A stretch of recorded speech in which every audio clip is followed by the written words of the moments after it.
Hello friends, the following video is a sample from my Patreon channel. I talk about Patreon a lot on this channel because it's so important to me that you learn the things that I can teach you through Patreon. So this is just a little sample. They're not very long. It's $5 a month. You get 5 videos a week, Monday through Friday. It applies to both at-home homemakers and payroll homemakers. And this is where you can decide if you want to be mentored by me. So if you decide you want to be mentored and you're in the Patreon channel, you've paid your $5, go look at the tiers and see what you need. All right, that's it. Have a wonderful day. Enjoy. Hello, patrons. Today we're talking about our day self and our night self. And this is what my patron Liz calls it. And I think it's so funny. And I'm not talking about, you're in day clothes and then dress up for the evening. No, that's not what I'm talking about.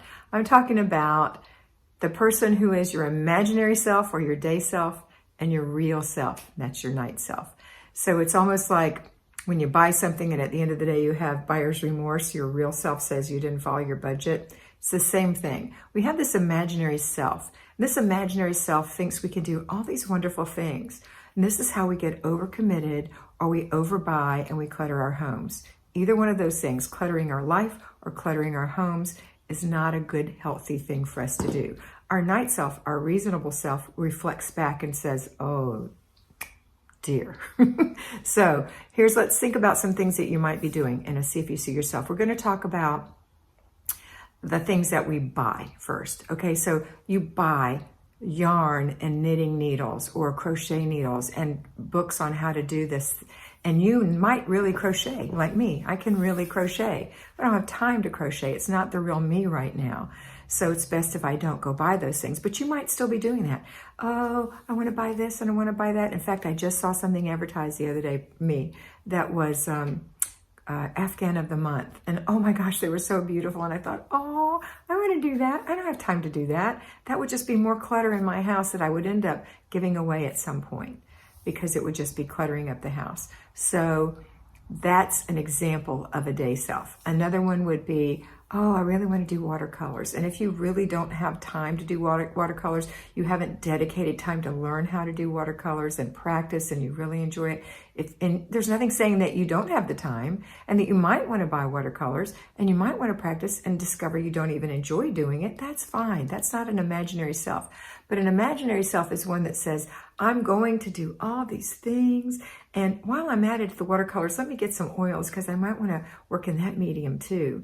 And so you spend more money than you should, or you think you're going to be, going to lots of parties and you buy lots of party clothes, lots of trendy things that you don't ever wear, or you think that you're going to cook and you buy all these things, all these appliances and doodads to make all these things that your family, won't ever eat. Maybe they're not into crepes or whatever, and you buy crepe makers and they go, we just want pancakes, Mom.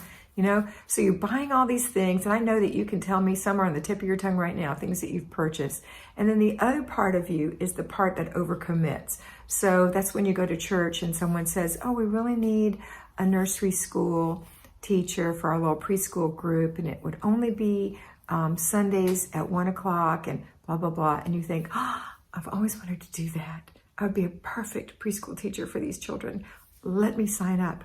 And then at the next preschool meeting, you're talking to, and it's fun, right? And you're enjoying it, but it's a little much because you're taken from your family. But when you get to church, your whole imaginary self comes and takes over. And so you're talking to one of the girls who's doing this with you, and she's in a woman's group, and you think, oh, I want to be part of that woman's group. And so you commit to a woman's group. And not only do you commit, but you go into a committee in the woman's group. And then you also say, oh, your husband has gotten overcommitted and he needs help with the second graders. And so you're going to commit to helping him with that. And then you're going to work on the missionary group. And before you know it, you've got so many things going on that there's no life for you and your family. Remember, your priority is God first. That's true. But your priority in living every day, besides God, that means your prayer life and your commitment to Him, is that you take care of your family, the family that God gave you, and that you take care of the home where your family lives, the home that God gave you. So and you take care of yourself, the self that God gave you and is so precious to him, there's no one else here who's going to take care of you but you. Yeah, you might have a great husband and he might be good when you're sick and he knows how to cook in a pinch, or maybe he knows how to cook and clean, and that's great. But still, he's not going to tell you to floss your teeth. He's not going to tell you it's time for a mammogram. He's not going to tell you you're not getting enough sleep. So the real you is the one who faces reality at the end of the day and says, oh my gosh, I'm overcommitted. Oh my gosh, I bought too many things. Or when you're decluttering, oh my gosh, look at all this stuff I never used from 3 years ago. I had this great idea that I was going to do this wonderful library of XYZ, and I didn't do it. Because we have these grand illusions, and that's our day self. But that night self is our reality self. In this example, now you might be the opposite. Maybe your night self has grand illusions and your day self says, whatever it is, that just happens to be Liz and the way she's doing it. And I've talked to others of you that I mentor, like Rachel, who talked about her real self and her imaginary self. And I've talked to you guys about it from my point of view as well. Just remember that the real self is the one you're trying to identify.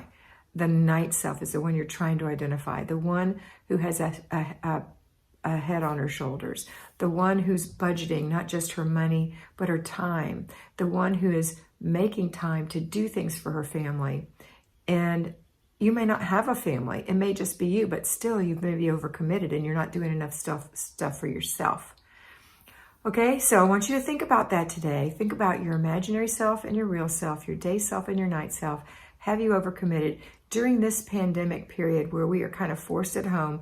Although we're still extended, we're still doing our Zoom meetings with our ministries. And, there's nothing wrong with that. It's just, are you doing more than you should be doing? So why don't you prioritize during this quiet time and figure out what it is that you really want to do? There are so many of you that I've talked to who are on the committee for the community, or you're in the HOA, or you're on the board, the local government, and you're also on several church things, and you're involved in several school things, and you're just overwhelmed. No wonder you can't keep your home clean. No wonder you can't think to make a meal for your family. Step back and rethink your life. What you're aiming for is calm, which is peace. You're aiming for control, which means that you're not spinning too many plates. You're in control. You can handle what you've got. And loving yourself. These are the things we're aiming for that make us a better person, a kinder person, a more in control person, a person who can be firm but kind, who won't lose their temper because you've taken care of yourself and your environment isn't crazy. Okay? That's it for today. Have a wonderful day, and always remember that you are beautiful. So be beautiful.